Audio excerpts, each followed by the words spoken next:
My friends, my amigos, my shamigos. Shane here, done and done. I have solved the housing crisis. All it took was a nice warm shower, and I'm going to share that with you. My plan, not the shower, you cheeky monkey. Now, before we get started, in the first place, this is the first part in a series. And let me caveat this all by saying I'm not an expert, nor do I have any special DM access to the top economic minds, and you probably shouldn't even be watching this because you're going to disagree with something that I'll say, and that'll spiral you off into the ether, and the whole world will implode. So, as long as we're clear on all that, let's get started on how to fix this mess. So what's the problem? If you've been living under a rock for the last 18 months, you missed the great housing inventory crisis.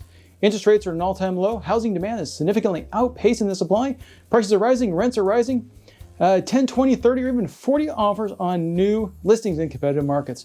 Now, despite YouTube clickbaiters out there, we are not in a housing bubble, as lending practices have been and remain solid. So, you're saying to yourself, yeah, I know that, get to the shower. Oh, behave. So, here's the deal. In the past, you could say the housing market was like a bathtub. The faucet fills the water into the tub, which represents all the available supply of homes.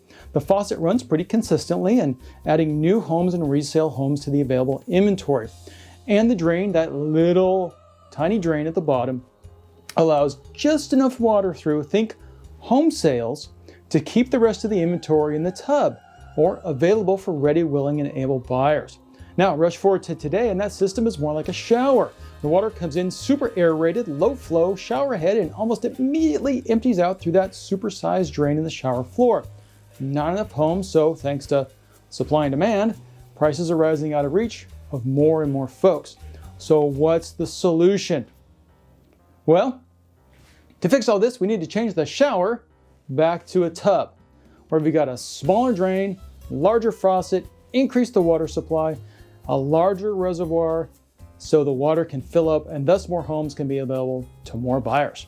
Now, before you drop a bunch of soap in your eye, let's take a step back and agree. Metaphors aside, we're dealing with the amount of inventory coming on the market. That's the faucet. The available homes for sale, the inventory, which is all the water sitting in the tub, or not in this case. And then there's the drainer outlet, which is the newly sold homes moving out of the market.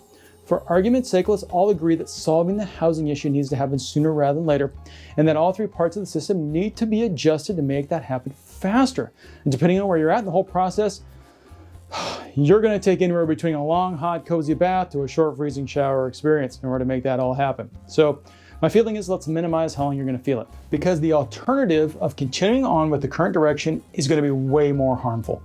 So join me in the shower with your best hammer and crowbar, and let's see how we can fix all this. Check out part 2 as we work our way from the ground up to fix the housing crisis. And while you're there, hit that like button. And as always, thanks for watching. Have a Palm Springs day.